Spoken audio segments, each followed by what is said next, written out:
खूनलाल सिंहासन पर बैठे लुओ फेंग ने अपने सामने घुटनों पर झुके हजारों लोगों को देखा। उनकी आंखों में डर नहीं था, बल्कि विश्वास था, और उससे भी गहरा कुछ, बेबसपन। उसी पल लुओ फेंग को सच्चाई समझ आ गई। ये शक्तिशाली दिखने वाले special life forms, giants, monsters, warriors, कभी कुछ भी नहीं थे। शिकार बने, पकड़े गए, गुलाम बनाए गए, एक ऐसे यूनिवर्स में जो लालच से चलता है। उनके जैसे बीइंग्स सिर्फ ट्रेजर थे, चुराने के लिए या नष्ट करने के लिए। और बहुत पहले सिटिंग माउंटेन गेस्ट ने उन्हें बचाया था, उनकी रक्षा की, उन्हें पाला, उन्हें रास्ता दिखाया, एक पिता की तरह। और अब वह जिम्मेदारी आगे बढ़ चुकी थी उसके पास। मैं अब सिर्फ लुओ फेंग नहीं हूँ, उसे यह साफ समझ आ गया। मैं ब्लड क्लाउड पैलेस लीडर हूँ। यह सिर्फ पावर नहीं थी, यह एक बोझ था, एक जिम्मेदारी, इस पूरे वंश की रक्षा करने की। दिन बीत गए, ऑर्डर्स दिए गए, आर्मी फैल गई, और चुपचाप लुओ फेंग अपने रास्ते पर वापस लौट आया। उसकी जिंदगी दो हिस्सों में बंट गई। एक बॉडी स्टार टॉवर के अनंत रहस्यों को समझने में लगी, दूसरी रेडबर्ड आइलैंड पर शांति से कल्टीवेशन कर रही थी। समय बहता गया, साल बीत गए, और फिर एक ब्रेकथ्रू के किनारे पर वह रुक गया, बस एक कदम दूर। उसका लाइफ जीन लेवल आगे बढ़ने से इनकार कर रहा था, बस एक और कदम। चाहे जितनी कोशिश की, वह टूट नहीं रहा था। तब तक एक दिन पानी के किनारे शांत बैठे हुए कुछ क्लिक हुआ, एक उछाल, एक बदलाव, ब्रेकथ्रू। बिना देरी किए वह अपने गॉड कंट्री में लौट गया, और फिर परिवर्तन शुरू हुआ। अनंत ओशन गरज उठा, पावर उसमें भरने लगी, उसका शरीर फैलने लगा। 30 फीट, 300 फीट, 3000 फीट, और अंत में वह 55,000 मील की भयानक ऊंचाई पर खड़ा था। परफेक्ट, पूरा। अब उसकी अर्थलिंग बॉडी भी उसके गोल्डन हॉर्न्ड बीस्ट के बराबर पहुंच चुकी थी। उसकी पावर एक नए स्तर में प्रवेश कर चुकी थी। अब मैं सब कुछ बिना किसी सीमा के इस्तेमाल कर सकता हूँ। इस नई ताकत के साथ वह एक बार फिर लौटा, अगले चरण की तैयारी करने के लिए। वेपन्स अपग्रेड हुए, ट्रेजर्स बदले गए, एक नई तलवार बनाई गई, घोस्ट ब्लेड, क्योंकि लो फेंग जानता था जो दुश्मन उसका इंतजार कर रहे थे वे अब साधारण नहीं थे। और जैसे जैसे साल शांति में बीतते गए, बाहर का तूफान और भी भयंकर होता गया। रेडबर्ड आइलैंड पर सब कुछ शांत दिख रहा था, लेकिन यह एक झूठ था। दूर से स्पाइज लो फेंग की हर मूव पर नजर रख रहे थे, हर एक्सप्रेशन, हर कदम, हर नजर, यहाँ तक कि उसकी हल्की सी स्माइल भी रिकॉर्ड की जा रही थी। उनके लिए वह दिख रहा था शांत, बहुत ज्यादा शांत। सालों की निगरानी के बाद एक बात उन्हें समझ नहीं आ रही थी, वह अभी भी बीस्ट गॉड पाथ के 5वें लेवल पर क्यों था। एक ऐसे इंसान के लिए जिसके पास टॉप टियर यूनिवर्स ओवरलॉर्ड की पावर थी, यह समझ से परे था। लेकिन वे गलत थे, वे सिर्फ ऊपर ऊपर देख रहे थे, जबकि लो फेंग उससे कहीं आगे बढ़ रहा था। खामोशी में वह पहले ही भयानक टेक्निक्स बना चुका था, golden light, golden mountain, level mountain, और सबसे महत्वपूर्ण, वह स्टार टॉवर के रहस्यों को खोल रहा था। मैं अभी सिर्फ पहला मूव पियर्स इस्तेमाल कर सकता हूँ, लुओ फेंग ने सोचा। दूसरा मूव स्मैश अभी भी मेरी पहुंच से बाहर है, फिर भी यह सीमित कंट्रोल ही पूरे यूनिवर्स को हिला देने के लिए काफी था। लेकिन लो फेंग सच्चाई जानता था, यह शांति सिर्फ अस्थायी थी, क्योंकि दूर एक घातक फैसला लिया जा चुका था। स्पेस की गहराइयों में तीन भयानक अस्तित्व इकट्ठा हुए, ऑटोमेटन रेस, बग रेस, और डेमन रेस के लीडर्स। यहाँ तक कि यूनिवर्स के शिखर पर खड़े बींग्स भी असहज थे। लुओ फेंग को मरना होगा, यह निर्णय सर्वसम्मति से लिया गया। लेकिन एक समस्या थी, वह एंसेस्ट्रल गॉड स्कूल के डोमेन में छिपा हुआ था, एक ऐसी जगह जहां जाने से यूनिवर्स मास्टर्स भी डरते थे। वहां हमला करना खुद यूनिवर्स के नियमों को चुनौती देना था। इसलिए उन्होंने दूसरा रास्ता चुना, एक अंधेरा रास्ता, एक लोन यूनिवर्स सुप्रीम मास्टर को हायर करो। सन्नाटा छा गया, यहाँ तक कि वे भी हिचकिचाए, क्योंकि इसकी कीमत बहुत भारी थी। 3 टॉप टियर ट्रू ट्रेजर्स हर एक पल के लिए। ये सुप्रीम बीइंग्स भी रुक गए। यह कीमत लगभग एक पिनेकल ट्रेजर के बराबर थी। लेकिन आखिरकार वे मान गए, क्योंकि लुओ फेंग उस कीमत के लायक था।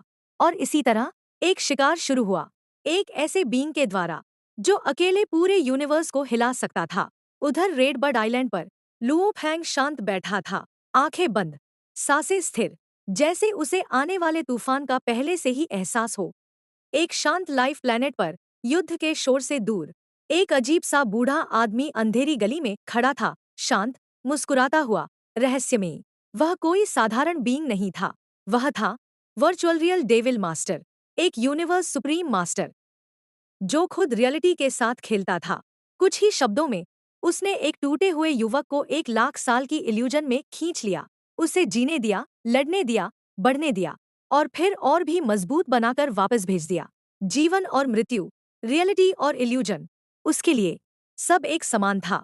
तभी एक और प्रेजेंस वहां पहुंची, ठंडी, मैकेनिकल, ऑटोमेटन रेस की इच्छा, और उसके साथ आया एक अनुरोध, लुओ फेंग को मार दो। एक पल के लिए डेविल मास्टर भी रुका, डर की वजह से नहीं, बल्कि लोकेशन की वजह से, RedBird island, ancestral God school का क्षेत्र। लेकिन अंत में उसने स्वीकार कर लिया, क्योंकि उसके जैसे बीइंग्स के लिए रूल्स का कोई मतलब नहीं था। और इसी के साथ असली शिकार शुरू हुआ। रेडबर्ड आइलैंड पर लुओ फेंग शांति से बैठा था, वाइन पीते हुए। सब कुछ शांत लग रहा था, लेकिन अंदर उसे पता था दुश्मन आ रहे हैं, और वो साधारण नहीं होंगे। अचानक आसमान बदल गया। एक काली आकृति ऊपर प्रकट हुई, अनंत डार्क ऑरा में लिपटी हुई। सिर्फ एक नजर, और लुओ फेंग की आत्मा कांप उठी। एक यूनिवर्स सुप्रीम मास्टर। वह प्रतिक्रिया भी नहीं कर पाया कि हमला आ गया। अदृश्य, पूर्ण, स्पेस मुड़ गया, टाइम रुक गया, रियलिटी विकृत हो गई। दो शक्तियां टकराईं, एक ऊपर से, एक नीचे से। आसमान फट गया। रूपक नहीं, सच में दो कंट्रोल स्पेसेस एक दूसरे से टकरा रहे थे। लुओ फेंग जड़ हो गया। यह उसकी कल्पना से भी परे था। तभी एक गूंजती हुई गरज आसमान में फैली, एंसेस्टर गॉड, क्या तुम मुझे रोक रहे हो? और एक दिव्य आवाज ने उत्तर दिया, यह एंसेस्ट्रल गॉड स्कूल का क्षेत्र है। 5 कलर ऑरोरा लेक अचानक सक्रिय हो उठा। Ancestral God.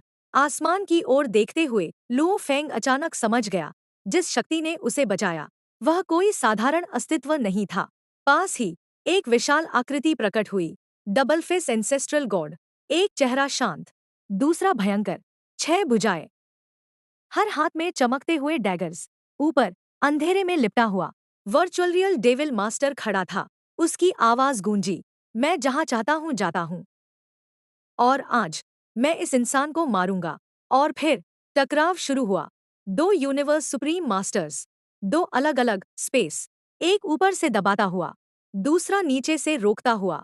आसमान फट गया, समय टूट गया, स्पेस बिखर गया। लेकिन तभी 5 कलर ऑरोरा लेक जाग उठा। अनगिनत रोशनी सिकुड़कर एक विशाल सुनहरी किरण बनी और सीधे गिर पड़ी। फिर भी वर्चुअल रियल डेविल मास्टर रुका नहीं। उसका सुप्रीम ट्रेजर एक्टिव हुआ, एक काली शक्ति जिसने उस हमले को रोक लिया।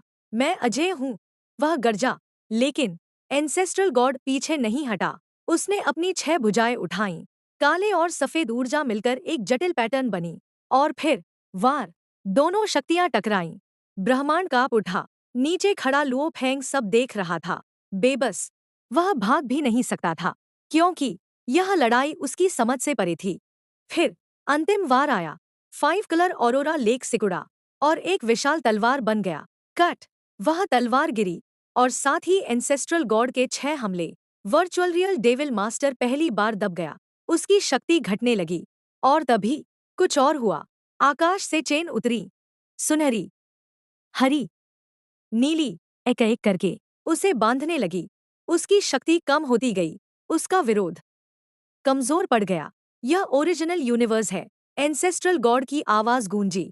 यहाँ तुम हमें नहीं हरा सकते। वर्चुअल रियल डेविल मास्टर ने नीचे देखा, गुस्से से, लेकिन मजबूर था।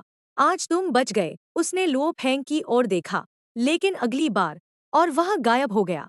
सब कुछ शांत हो गया, जैसे कुछ हुआ ही न हो। लेकिन लुओ फेंग के लिए सब बदल चुका था। वह पहली बार समझ गया सुप्रीम बीइंग्स का असली स्तर, उनकी लड़ाई, उनकी शक्ति, और सबसे महत्वपूर्ण, वह अब कितना बड़ा टारगेट बन चुका है। तभी एक आवाज आई, यहाँ आओ लुओ फेंग।